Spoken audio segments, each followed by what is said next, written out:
just do the damn vlog and stop overthinking. Well, I can't remember what I was going to say. I wanted to think about it properly. I was going to do it last night when I was watching this. I was watching this thing on YouTube. It was quite interesting about. I can't remember exactly what it was about. About genetics and health studies. And then this spider ran across the floor. I was too tired to do it last night and to comment on it. There's a few things they probably already know, but it was like just things that came to mind. But the spider ran across the floor and it was a little one, and I was reminded of that recluse spider in. There's something about what's it called? Like it also there's something about Derek, which is something about Kevin. Beau's afraid, but Derek was that. Derek was that Ricky Gervais series as well, which was kind of funny.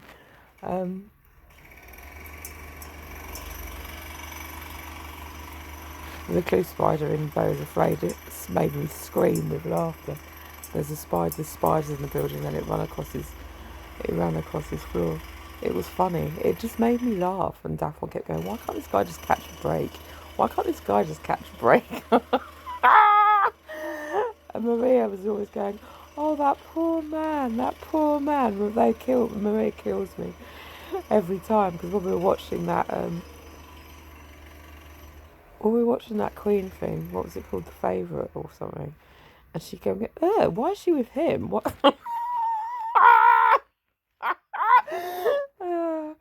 And then that lizard man got bitten, didn't he, by the spider? I said, did he get bitten by the spider? Because he had that big thing on him. That big... Daphne said, I think so. I'm doing a film review suddenly. I didn't mean to do this. A really good one. A cringe film review. The Science of Cringe. And what else in that film made me laugh? Oh, yeah, that's right. When they were at that... Because none of us could exactly work out what was going on apart from being a Kafkaesque meandering through someone's experience. When he got hit by the car and taken back to those people's place, I said, "Is this supposed to be heaven?" I was trying to work out. It was a bit sort of Life of Pi-ish, wasn't it? Of the allegories, and I don't know if it was Daphne said, "It's probably nice enough." Or if it was I wondered if it was going to be say a coma state sort of thing, because he'd been hit by a car.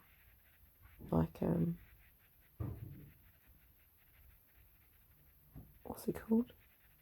Say not Hades. That space between heaven and hell. Or that resting space where you get sent back again, like in the tunnel.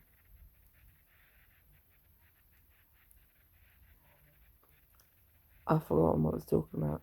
Oh yeah, that health thing. But there was a few things on that, and one of them was I can't remember now. I was thinking earlier I should write these things down, these points for consideration.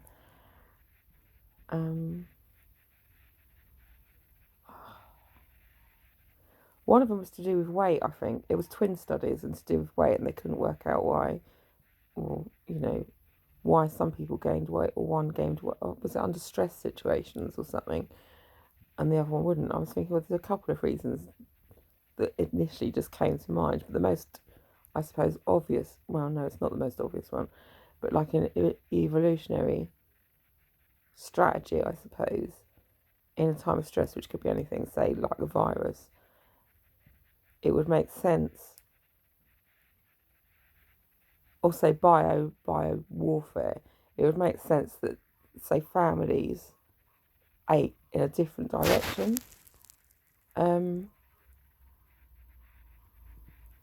Which is why I was thinking as well, when I started thinking about it, is maybe that's why people have slightly different tastes.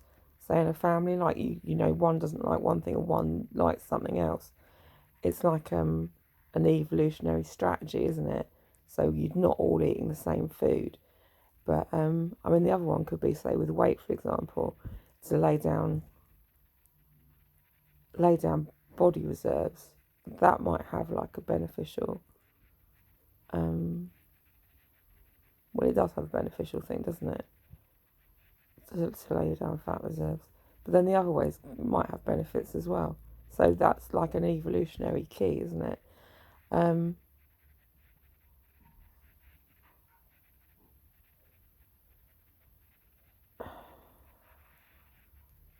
What's the other thing? I mean, the other thing I said was to do with like, because they were talking about fasting, like intermittent fasting, and I was thinking, I mean, because I sort of went through that, touched on that recently when it came up, because I do sort of do it. I mean, not like a water fast or a complete fast, but you just change your food groups. It's what I call scouring, I think, like scouring the system. So you cut out one food group and just use a different one. So it's like, what did I say before about sort of flushing and then restocking the liver, because the liver holds nutrients, doesn't it? I'm just going to use the liver as an example because I mean the skin's an organ, isn't it? And like all the organs that store and utilize nutrients. So if you cut out one, it's like you're flushing and then reloading with different nutrients, and for different reasons you might be doing that. And they were talking about, I forgot what it was, say the weed killer in cereal products, or food products, or the antibiotics or whatever in, say, animal products. So you just give the system a rest from one. And I know like complete fasting is beneficial as well, but I can't function on that at the moment. But that's not to say I won't another time, because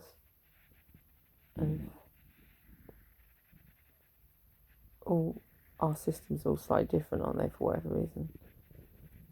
Well, we know what reasons. But what was the other thing that I was thinking about that came from that? There was two things. Shit. Do you know, I hate that. This is why I should have written it down.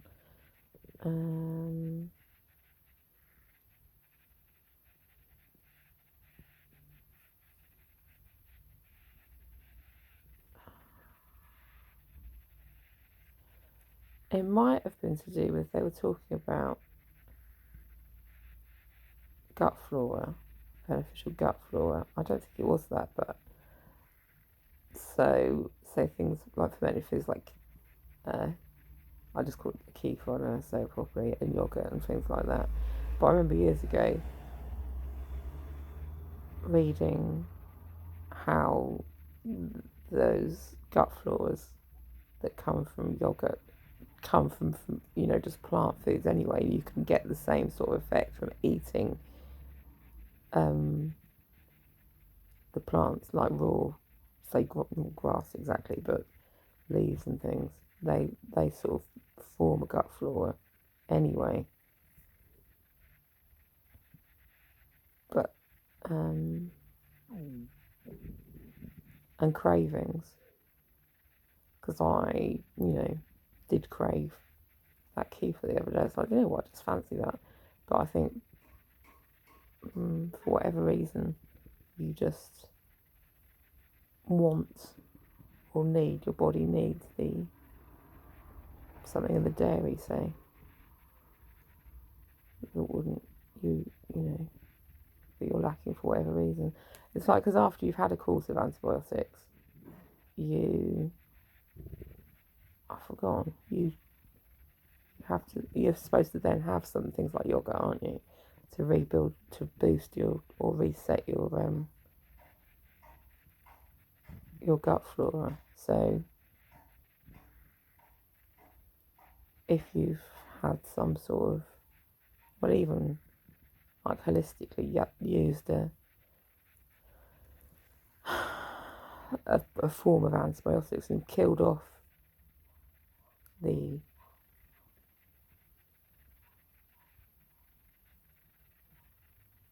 unuseful bacteria, the infection or whatever, you're going to need to reload your system with whatever it is, aren't you?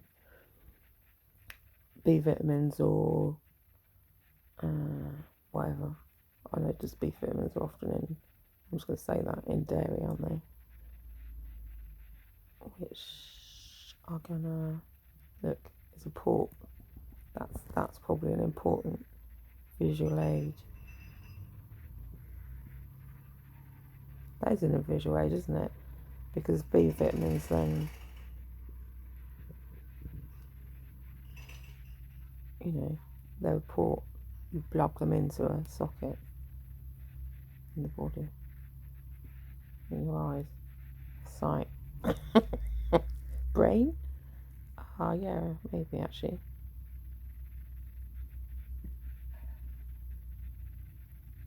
The third eye, pineal gland, beta waves, beta. I don't know. I'm freelancing again. I'm a freelance what? Adaptive. Freelance. What's that thing called when you consultant? That's what. I'm a freelance consultant. Consultancy. I said that before, didn't I? What's my consultancy agency called? Oh yeah, Meta Consultancy.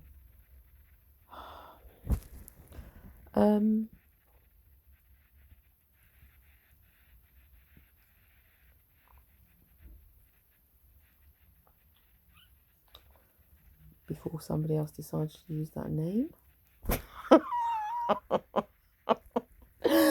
Irony of ironies. Right, this morning I had, because I didn't fancy the water last night, probably because I went to bed drinking coffee with poppy buttons in. Maybe my body had bowed that I'd had enough.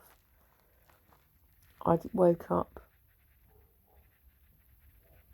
wanting watermelon, so I had watermelon this morning and not water. Because bowing works both ways, doesn't it? So I was thinking that with the rosemary and the rice the other day, and sometimes you go off certain things for whatever reason. I know my mum said she couldn't eat mushrooms and bananas because I think she'd been really ill once when she was younger, or both of them, and then your body, it's like I was really sick on mussels when I was a child, well, teenager, because I'd eaten them one night and then went out and drank 2 bottles of martini and threw up. So I couldn't eat mussels afterwards because I guess my body had made that like a muscle memory to the two things. It joins the things together, doesn't it?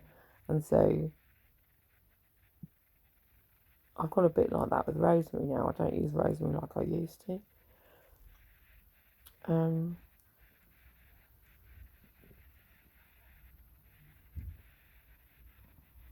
That sort of works in with tolerance to things, doesn't it? Maybe it's not always tolerance and building up but maybe your body starts to see it as something that sits with the infection. This has probably all got other names as well. Rather than being a beneficial thing, it starts to be seen as part of the problem. I don't know, maybe there was just a taste in the water, a change of taste in the water. Because when I got a bottle of water the other day, like I was buying bottles of water from the same place, and I said to my son, "Oh, this is different flavour water. It tasted completely different. I decided to say it was Red Well water from Glastonbury. It come up on a whimsy, but you know that from when we used to go travelling, when we used to go on holiday, the water tastes different in different places, out of different taps, and like we drink out of different streams, out of different wells, like local. We used to have a well in town, like a water spout and things like that. At spa towns, well, just all over the place, and just taste the different waters and the different minerals. So you get used to that. Anyway, so I had melon this morning and then heated up the coffee that I couldn't drink last night. I forced myself to drink it again. I forced myself to do it. I didn't want to not do it because I've made the coffee and it's gone cold again now. So I'm just drinking that. My kidneys are sort of tweaking a bit, so something that I've had has gone to the kidneys and they've stopped. So that's going to be another scouring thing. I think a thing's collecting, like fat collects things, and then having to flush them out again. So it's part of the what's it part of? Mr. Brown. It's part of the netting. Let's call it netting. Capturing. So we've captured this unneeded thing somewhere. Now we need to work out how to get it out of the system.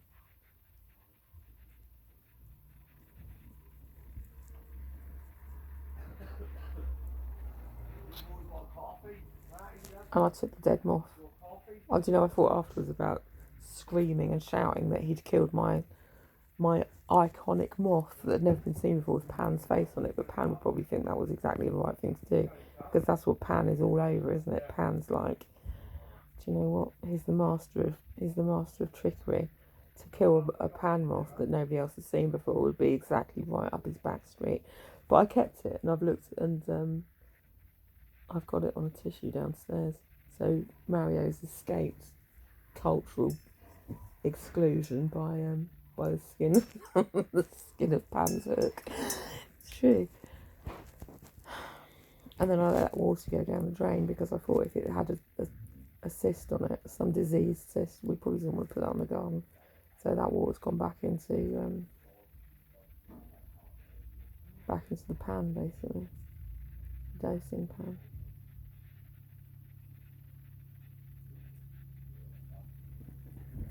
Anglian's daughter.